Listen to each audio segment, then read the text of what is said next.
for May Day, which was just 2 weeks ago, and the start of our summer. A simple and spontaneous expression of joy at the beginning of summer. May, a time for celebration of the Earth's changing cycle and our place in that cycle. One of the 4 Gallic seasonal festivals known as Beltane. Beltane was the halfway point between the spring equinox and the summer solstice, and marked the beginning of the summer for the ancient Celts. The Celtic year was divided into 4 major sections, each beginning with a quarter day. Then each section was divided in half, creating 4 cross-quarter days, and together these made an 8-part year that reflected the natural procession of the seasons. The 1st of May is a cross-quarter day. It starts the light season of the year. When the 12-month Roman calendar was adopted for both civil and religious purposes, all of the Celtic days began to conform more closely with the liturgical year of the Christian Church and became identified with major religious festivals. So the quarter days were March the 25th, Lady Day, June the 24th, Midsummer Day, September the 29th, Michaelmas, and December the 25th, of course, Christmas. The cross-quarter days were Candlemas, the 2nd of February, May Day, the 1st of May, Lammas, the 1st of August, and All Hallows, the 1st of November. In our modern lives, it is hard to appreciate the importance of May the 1st for those who lived centuries ago. But I hope that this morning we may find out a little of the ancient Celts' awareness of their world and also what this time of the year means for us.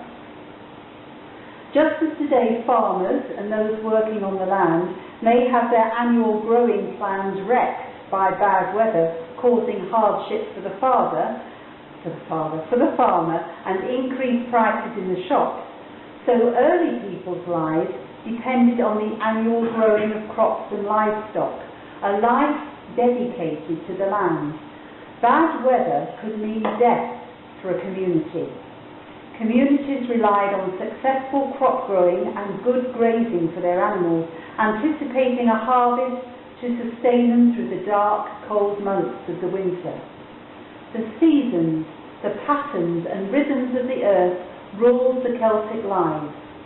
So also do they affect ours. Who can deny the positive feeling we gain from days with more light, from continuing warm days, from brightness, from colour of all things growing, from new animal life?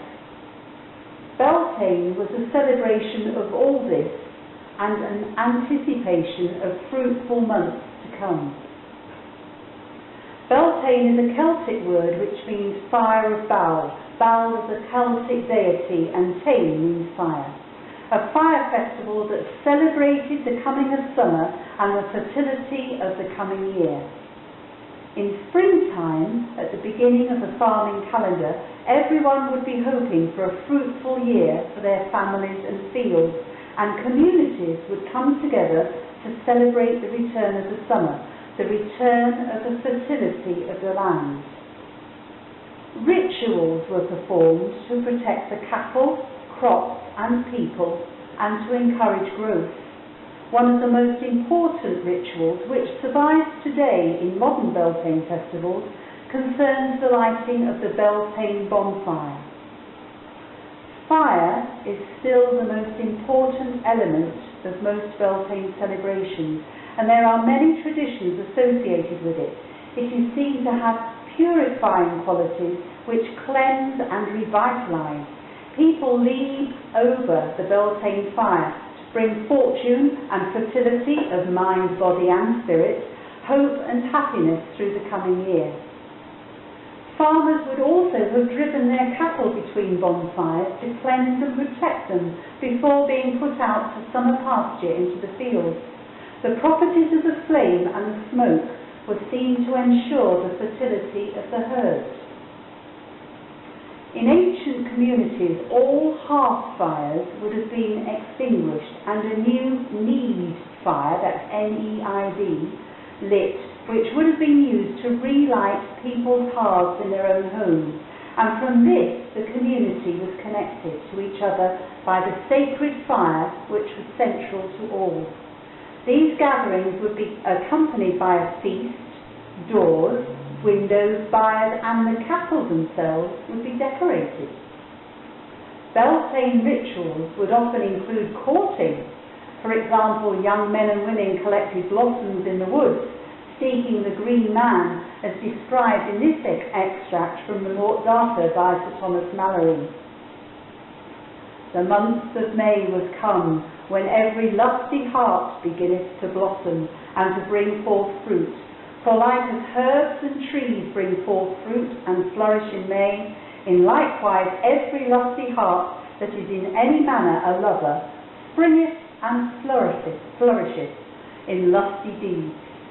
For it giveth unto all lovers courage that lusty month of May. But we have to remember that Malory wrote this during an era of romanticism, not an actual reenaction.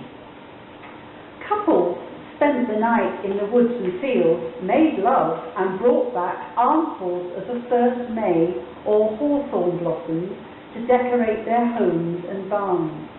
Hawthorn was never brought into the home except at Beltane. At other times it was considered unlucky. Villagers might carry with them the stem of a tree, place it in the village and decorate it with flowers, vines and ribbons, what we now know as a maypole. Young women gathered the dew to wash their faces, made flower crowns and May baskets to give as gifts, and everyone was free to enact the sacred marriage of goddess and god. The results of a May were very often seen 9 months later, new word coming up, and these results were called merry begots. And written by Alexander Carmichael in 1845 about Gallic celebrations, on the 1st of May, the people of the Croster townland are up betimes and busy as bees about to swarm. This is the day of migrating from the winter homestead to the summer shieling.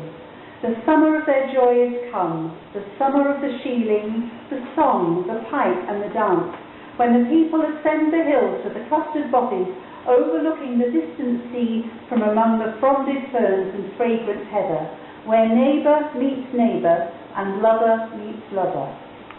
Alexander Carmichael published a huge piece of work known as Carmina Gadelica, which was 6 volumes of prayers, hymns, chants and lore gathered from the Gaelic-speaking regions of Scotland from about 1860.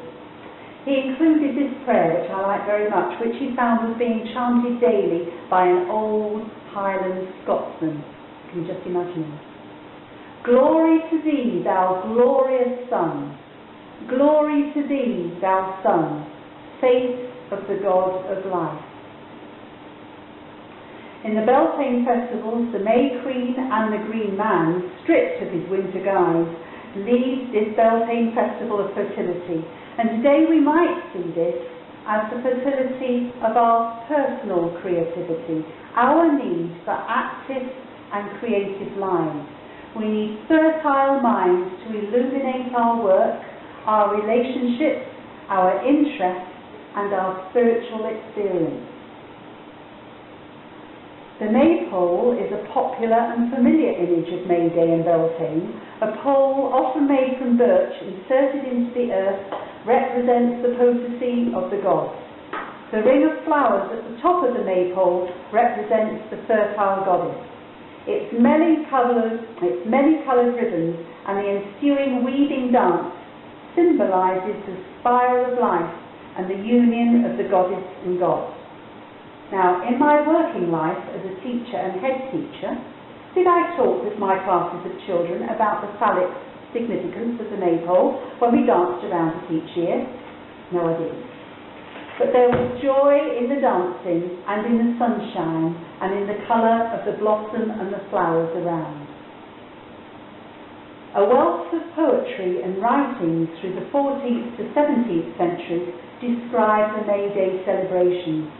Some social commentators say that the revelry was a survivor from the ancient Roman tradition of Floralia, a Roman fertility festival observed with games, dancing and feasts. May Day celebrations have their roots with Celtic and Druidic practices. From the 6th century in Britain, there were attempts to align these ceremonies of the incoming Christian religion with those of the pagan inhabitants. The Christian calendar linked May Day with the festivals of St Philip and St James. In Cornwall, the Helston Surrey dance probably takes its origins from Beltane celebrations.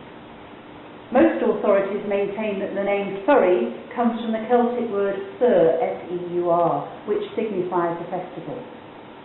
This Cornish festival moved to the 8th of May, the feast of St Michael, and includes a mystery play with St Michael, Robin Hood and Friar Tuck amongst its characters. We only have some evidence of these ancient festivals, and modern festivals are at best an echo of the past, rippling with ideas we can only imagine. All around the UK, fires are lit and private celebrations are held amongst covens and groves, that's groups of pagans, to mark the start of summer.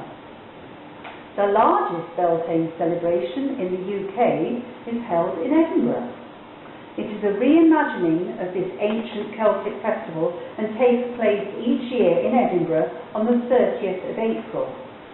As the darkness falls, so their advertising goes, fire torches are lit, drums thunder and the May Queen awakens, and together with the Green Man they lead a procession to the top of Colton Hill, which is at the end of Princes Street. The Green Man casts aside his winter guise to reveal his spring costume, and the merrymaking begins. So, in order to experience this modern take on an ancient festival, Roger and I went along to Colton Hill on April 30th. Everything happened, as it said, as darkness fell around 9:30, drumming, torch fire held by men in strange long garb lit up the National Monument, and a serene May Queen walked bedecked with floral crowns to meet the Green Man. I know that because that's the only bit I could see, was the flowers on her head. Everyone else was much taller and had their phones in the air. Bonfires, music, lots of celebrations, burgers, beer, but we couldn't stay to the end at 1 a.m. because our bus passes were about to expire. Do we welcome the seasons and the differences they make to our daily lives? Wherever we live, we are of the soil we were brought up in. We all have roots to a variety of places and experiences, and I like to think of these roots as maypole ribbons.